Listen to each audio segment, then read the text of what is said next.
ស្ដីបងប្អូនទាំងអស់គ្នាបាទស្វាគមន៍សម្រាប់ការវិលមកកាន់ channel របស់ខ្ញុំវីដេអូថ្ងៃនេះដែរគឺខ្ញុំនឹងមក review បង្ហាញជូនដល់បងប្អូនទាំងអស់គ្នាបាទពីគម្រោងថ្មីមួយរបស់ exchange មួយដែលមានឈ្មោះថា XT ដែល XT exchange នេះគឺវាដំណើរការមិនសូវខុសពី exchange ដែលយើងធ្លាប់បានស្គាល់ក្នុងប្រទេសរបស់យើងទេដូចជា Binance Bitget Bybit ឬក៏ OKX ទេគឺជា exchange មួយដែលបងប្អូនទាំងអស់គ្នាអាចធ្វើការផ្ទុកនៅកា cryptocurrency មានតែបងប្អូនទាំងអស់គ្នាអាចធ្វើការជួញដូរក្នុង spot trading ឬក៏ future trading ប៉ុន្តែសម្រាប់វីដេអូមួយនេះគឺខ្ញុំបញ្ជាក់ឡើងវិញថាខ្ញុំមិនមែនជា financial advice ឬក៏ណែនាំបងប្អូនទាំងគ្នាដាក់លុយវិនិយោគទេព្រោះថាការវិនិយោគសុទ្ធសឹងតែមានហានិភ័យប៉ុន្តែខ្ញុំគ្រាន់តែជាអ្នក review បង្ហាញបងប្អូនទាំងគ្នាពាក់ព័ន្ធជាមួយ exchange ថ្មីដែលបងប្អូនទាំងអស់គ្នាអត់ធ្លាប់បានដឹងឬក៏ចង់ស្គាល់ពីមុនមកអូខេចឹងសម្រាប់ XT exchange នេះក៏គេមានជា event មួយសម្រាប់បងប្អូនទាំងគ្នាអាចទទួលបានទឹកប្រាក់ចាប់ពី$5និងឱកាសទទួលការបើកកាដូរបស់គេគឺមានទឹកប្រាក់ចាប់ពី$10ដល់$25ផងដែរហើយបងប្អូនទាំងអស់គ្នាគ្រាន់តែបង្កើត XT exchange មួយនេះតាមរយៈ link របស់ខ្ញុំបងប្អូនទាំងអស់គ្នាទទួលបានឱកាសទទួលបានទឹកប្រាក់ចាប់ពី$5រហូតដល់$25ដែលខ្ញុំនឹងបង្ហាញបងប្អូនទាំងអស់គ្នាខាងចុងវីដេអូបាទពីរបៀបបាននៃការទទួលបានទឹកប្រាក់ចាប់ពី5រហូតដល់$25ផងដែរអូខេចឹងខ្ញុំសូមណែនាំពាក់ព័ន្ធជាមួយនឹង XT បន្តិចបាទ XT គឺជា exchange មួយដែលវាជាប់លំដាប់ថ្នាក់ទី7នៅទូទាំងពិភពលោកដែលមានអ្នកចូលរួមចុះឈ្មោះរហូតដល់7លាន80ម៉ឺននាក់ហើយអ្នកដែលគាត់ចូលរួមលេងសកម្មជារៀងរាល់ថ្ងៃហ្នឹងគឺចន្លោះចាប់ពី1លានទៅ1លានកន្លះហើយវាអត់ខុសពី exchange ផ្សេងទេគឺសម្រាប់ផ្ទុកកាក់ crypto ឬធ្វើការជួញដូរទៅលើ spot trading ឬក៏ future trading ហើយមួយទៀតបងប្អូនទាំងគ្នាក៏អាចធ្វើការ copy trade នៅក្នុងហ្នឹងផងដែរអញ្ចឹង XT នេះគឺគេមានទីក្រុងរបស់គេទីស្នាក់ការកណ្ដាលរបស់គេគឺនៅទីក្រុងឌូបៃបាទគឺជាទីក្រុងដ៏ធំមួយហើយទំនើបកម្មរបស់គេក៏ជឿនលឿនផងដែរអូខេអញ្ចឹងសម្រាប់បងប្អូនទាំងអស់គ្នាបាទដែលអត់ទាន់ដឹងពីរបៀបនៃការបង្កើតជាមួយ XT មួយនេះទេបងប្អូនទាំងគ្នាគ្រាន់តែចូលទៅខាងក្រោមទំព័រ description នៅដល់ខាងបងប្អូនទាំងអស់គ្នាបាទកំពុងតែតាមដានទស្សនាវីដេអូរបស់ខ្ញុំអញ្ចឹងបងប្អូនទាំងគ្នាគ្រាន់តែយកបានម្រាមដៃចុចលើចំណងជើងនៃវីដេអូនេះមកបន្តទៀតបងប្អូនទាំងគ្នាឃើញកន្លែងនេះខ្ញុំនិយាយថា link សម្រាប់ធ្វើការចុះឈ្មោះបងប្អូនទាំងគ្នាក៏ចុចលើ link ទៅគឺវានាំបងប្អូនទាំងគ្នាបាទចូលទៅដល់តំណ link សម្រាប់ធ្វើការបង្កើតជាមួយនឹង XT នេះហើយមួយទៀតខ្ញុំណែនាំបងប្អូនទាំងគ្នាចុចលើ beta មកដើម្បី join នឹងក្រុម Telegram របស់ខ្ញុំបើបងប្អូនទាំងគ្នាបង្កើតទៅអត់ជោគជ័យឬតែកន្លែងណាមួយបងប្អូនទាំងគ្នាអាចសួរខ្ញុំនៅក្នុងក្រុម Telegram បានរាល់សំណួរបងប្អូនទាំងគ្នាខ្ញុំរីករាយនឹងឆ្លើយតបត្រឡប់ទៅវិញអូខេតោះឥឡូវដើម្បីបង្កើតជាមួយ XT បានបងប្អូនទាំងគ្នាគ្រាន់ចុចលើ link ហើយយើងត្រៀមជាមួយ Gmail អត្តសញ្ញាណប័ណ្ណរបស់យើងដើម្បី verify ធ្វើ KYC ជាមួយបងប្អូនទាំងគ្នាអញ្ចឹងបន្ទាប់ពីបងប្អូនទាំងអស់គ្នាបានចុចនៅលើតំណ link របស់ខ្ញុំវានឹងនាំបងប្អូនទាំងអស់គ្នាចូលមកដល់ទម្រង់នៃការចុះឈ្មោះជាមួយនឹង XT ហើយអូខេចឹងបងប្អូនទាំងគ្នាឃើញខាងលើនេះគេឲ្យយើងបំពេញជាមួយ Gmail address របស់យើងហើយខាងក្រោមបងប្អូនទាំងគ្នាបំពេញជាមួយ password ហើយទម្រង់នៃការបំពេញបងប្អូនទាំងគ្នាគ្រាន់តែដាក់ Gmail របស់យើងខាងលើមកហើយ password បងប្អូនទាំងគ្នាអាចដាក់ password របស់ Gmail យើងផ្ទាល់តែម្ដងក៏បានឬក៏បងប្អូនទាំងអស់គ្នាបង្កើត password ដោយខ្លួនឯងក៏បានដែរហើយទម្រង់នៃការបង្កើត password បងប្អូនទាំងគ្នាត្រូវតែដាក់ជាមួយនឹងអក្សរធំអក្សរតូចលេខនិងសញ្ញាទម្រង់នេះខ្ញុំបានបង្ហាញនេះគឺជា strong password ហើយកុំភ្លេចយក bit បាទមកកត់ផងកត់លើសភៅ note ទុកមួយផងព្រោះ exchange ទាំងអស់មនុស្សម្នាក់អាចបង្កើតបានតែមួយទេអញ្ចឹងបងប្អូនទាំងនេះកុំយល់ច្រឡំថាចង់បង្កើតពេលក្រោយទៀតហើយប្រើជាមួយបានបាក់បឬក៏ប្រើ passport ដោយសារតែឥឡូវយើងបង្កើតជាមួយនឹងអត្តសញ្ញាណប័ណ្ណហើយគឺអត់ទេគឺវាចាប់អូតូតែម្ដងគឺមនុស្សម្នាក់គឺបង្កើតបានតែមួយទេអញ្ចឹងរាល់ exchange ទាំងអស់ត្រូវតែចងចាំជាមួយ Gmail និង password របស់យើងដើម្បីទៅពេលយើងចង់ log in ចូលនៅប្រើប្រាស់ឬក៏ចង់ដកលុយចេញនេះគឺវាទាមទារជាមួយការ verify ជាមួយនឹង Gmail របស់យើងហើយអូខេអញ្ចឹងមកដល់កន្លែងនេះបងប្អូនទាំងអស់គ្នាបន្ទាប់ពីយើងបំពេញជាមួយ Gmail និង password រួចរាល់បងប្អូនទាំងអស់គ្នាបាទចុចលើពាក្យថា next មកវានាំបងប្អូនទាំងអស់គ្នាចូលមកដល់ក្នុងទម្រង់បែបនេះតែម្ដងអូខេអញ្ចឹងមកដល់ទម្រង់បែបនេះបងប្អូនទាំងអស់គ្នាឃើញកន្លែងនេះគឺគេឲ្យយើងតម្រៀបរូបនេះយើងមើលទៅលើរូបខាងលើណាគឺជាការបំពេញ security របស់គេអញ្ចឹងបងប្អូនទាំងគ្នាមើលមកនេះគឺរូបស្លឹកឈើរូបកែវស្រាហើយរូបកញ្ចក់ឯនេះអញ្ចឹងបងប្អូនចុចលើនឹងមកយើងយកម្រាមដៃយើងចុចមកនេះមើលរូបទី1គឺរូបអីគេបាទ1 2 3ចឹងមកហើយចុចលើបថាអូខេគឺវានាំបងប្អូនទាំងគ្នាចូលមកដល់ក្នុងទម្រង់បែបនេះអូខេចាំមកដល់ក្នុងទម្រង់បែបនេះគឺជាទម្រង់មួយដែលបងប្អូនទាំងគ្នាត្រូវតែចូលទៅយកលេខសម្ងាត់ទាំង6ខ្ទង់បាទពីក្នុង Gmail address យើងបានធ្វើការ register ជាមួយនឹងកាបូបលុយមួយនេះអូខេចឹងបងប្អូនទាំងគ្នាចូលមកក្នុង Gmail បន្តទៀតបងប្អូនទាំងគ្នាចុចទៅលើសារដែលគេផ្ញើមួយមកនេះបងប្អូនទាំងគ្នាឃើញកន្លែងនេះគេដាក់ពាក្យថា ht.com ចុចលើវាបន្តទៀតបងប្អូនទាំងគ្នាឃើញពាក្យសម្ងាត់លេខសម្ងាត់ទាំង6ខ្ទង់បងប្អូនទាំងគ្នាអាច copy ក៏បានឬក៏ចងចាំយកទៅមកបំពេញក្នុងចំណុចដែលយើងត្រូវបំពេញហ្នឹងមកបន្តទៀតគឺវានាំបងប្អូនទាំងគ្នាបាទចូលមកដល់ក្នុងទម្រង់បែបនេះវិញម្ដងអូខេចឹងមកដល់ក្នុងទម្រង់បែបនេះគឺជាទម្រង់មួយដែលបងប្អូនទាំងអស់គ្នាបាទត្រូវតែតម្លើងការ កម្មវិធីមួយនេះយកមកដាក់លើទូរស័ព្ទដៃរបស់យើងតែខ្ញុំសូមណែនាំថាមិនចាំបាច់ដំឡើងទេដោយសារតែបងប្អូនទាំងគ្នាបានធ្វើការ register រួចរាល់អស់ហើយអញ្ចឹងបងប្អូនទាំងគ្នាចេញមកវិញមកយើងចេញមកវិញនៅក្នុង Play Store ក៏បានឬក៏បើសិនមកបងប្អូនទាំងគ្នាប្រើពួក iPhone នៅក្នុង App Store អូខេចុះបងប្អូនចូលមកក្នុង Play Store មកចុចលើវាចូលមកកន្លែង search ដើម្បីយើង search រក app HT ហ្នឹងអូខេបងប្អូនទាំងគ្នាចុចកន្លែង search មកបន្តមកទៀតចូលមកកន្លែង search ខាងលើនេះវាយពាក្យថា HT អូខេ HT បងប្អូនទាំងគ្នានឹងឃើញរូបរាងនៃ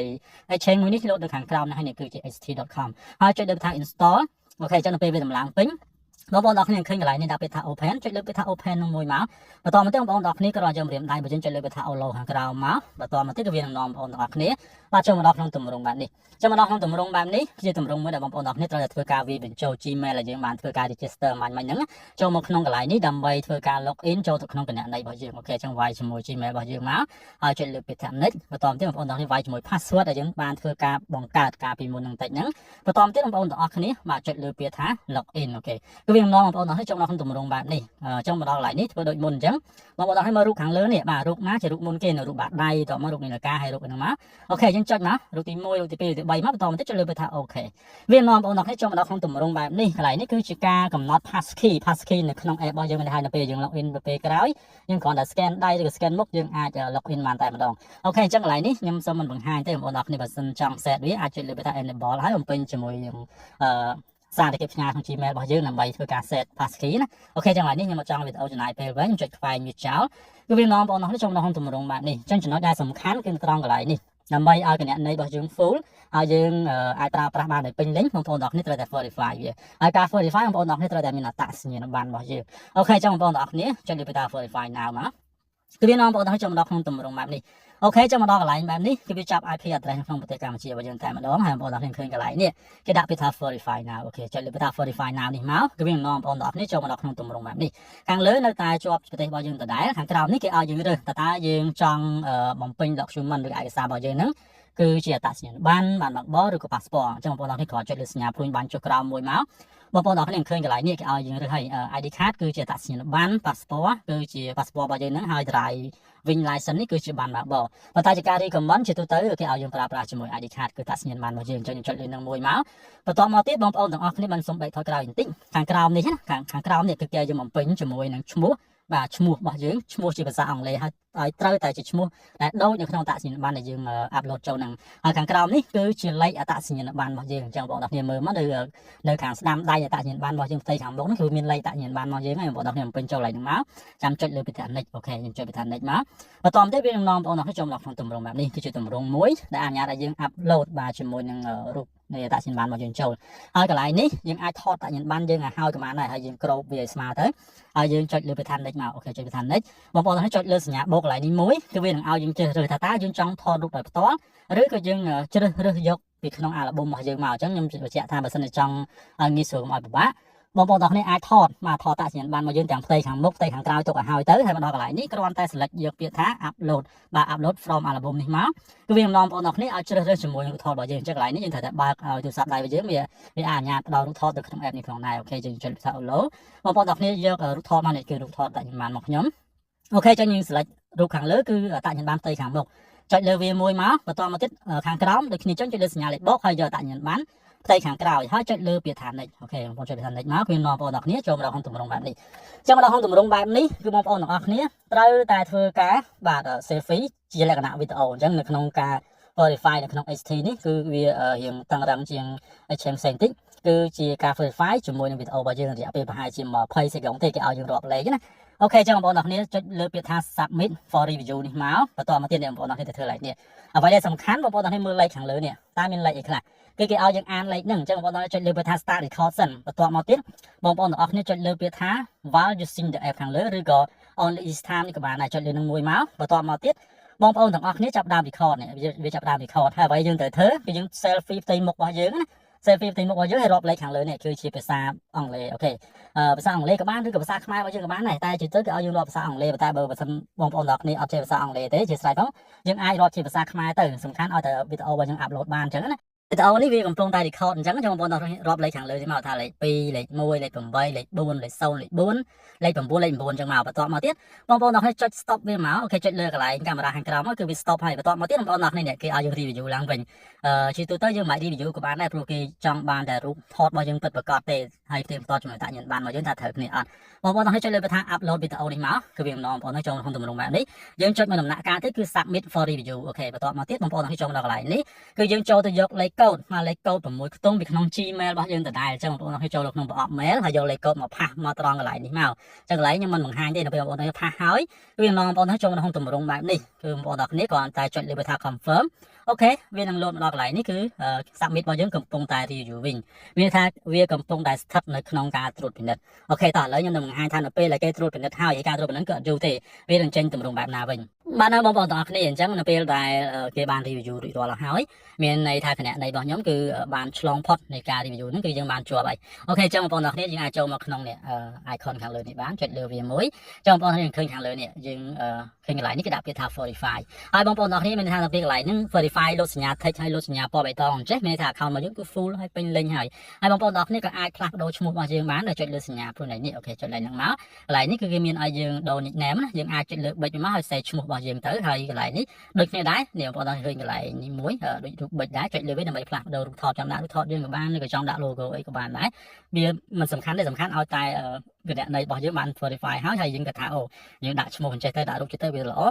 វារួចរាល់ហើយអូខេអញ្ចឹងនេះគឺជារបៀបនៃការបង្កើតជាមួយនឹងគណនី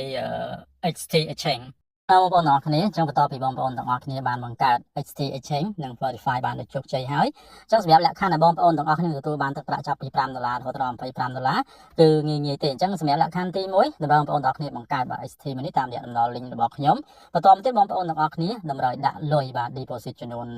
$50ហើយបងប្អូនទាំងអស់គ្នារបៀបនៃការ deposit បងប្អូនទាំងអស់គ្នាឃើញខាងលើនេះគេមានពាក្យថា deposit បាទដាក់លុយចូលណា deposit បងប្អូនចុចលើវាបន្តមកទៀតបងប្អូនទាំងអស់គ្នាឃើញកន្លែងនេះគេដាក់ពាក្យថា crypto deposit ចុចលើវាមួយបងប្អូនទាំងអស់គ្នា select រកប្រភេទ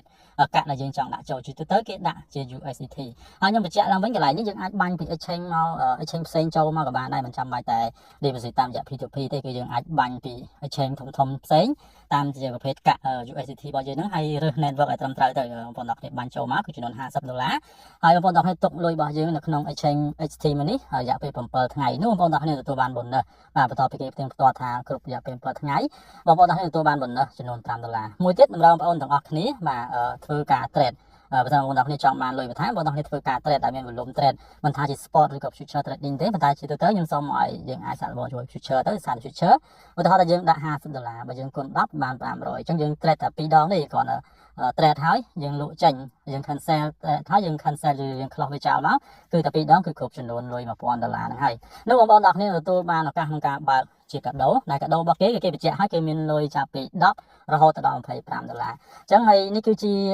គម្រោងដែល HT គេប្រគល់ឲ្យសម្រាប់តែរូបខ្ញុំទេដែលជា KL របស់គេហើយគម្រោងនេះគឺ start ចាប់តែប៉ុន្តែ start ចាប់ថ្ងៃទី9ហ្នឹងហើយរហូតដល់បញ្ចប់វិញថ្ងៃទី28អូខេអញ្ចឹងវាអត់ទាន់ហួសពេលទេរហូតដល់ថ្ងៃទី28ទៅហួសពេលអញ្ចឹងសម្រាប់បងប្អូនទាំងគ្នាដែលចំណាប់អារម្មណ៍ក្នុងការបង្កើតជាមួយ HT Exchange ដើម្បីទទួលបានទឹកប្រាក់$5នៅឱកាសទទួលបានការបើកកាដូចាប់ពី10រហូតដល់$25អាចសាកល្បងបង្កើតជាមួយនឹង HT Exchange នេះបងប្អូនទាំងគ្នានឹងអាចទទួលបានទឹកប្រាក់បន្ថែមតែម្ដងអូខេអញ្ចឹងសម្រាប់វីដេអូនេះមិនមានច្រើនទេបើសិនបើមានចម្ងល់អីបងប្អូនទាំងគ្នាអាចចូលទៅសួររបស់ខ្ញុំនៅក្នុង Telegram របស់ខ្ញុំបានរាល់សំណួរបងប្អូនទាំងគ្នាខ្ញុំរៀនឆ្លើយតបទៅវិញអូខេអញ្ចឹង Exchange នេះខ្ញុំបញ្ជាក់អញ្ចឹងវាអាចថ្មីសម្រាប់បងប្អូនទាំងគ្នានៅក្នុងស្រុករបស់យើងប៉ុន្តែវាអត់ថ្មីទេសម្រាប់នៅលើពិភពលោកព្រោះថាវាជាប់លេខទី7ហើយឱកាសមួយនេះគឺជាឱកាសយើងទទួលបានទឹកប្រាក់បន្ថែមវាផងដែរអូខេអញ្ចឹងវីដេអូនេះខ្ញុំសូមតម្រូវថាបញ្ចប់ប៉ុណ្្នឹងហើយអរគុណបងប្អូនទាំងគ្នាបានចំណាយពេលតាមដានទស្សនាវីដេអូរបស់ខ្ញុំតាំងពីដើមរហូតដល់ចប់បាទអញ្ចឹងសូមអរគុណសូមគោរពលា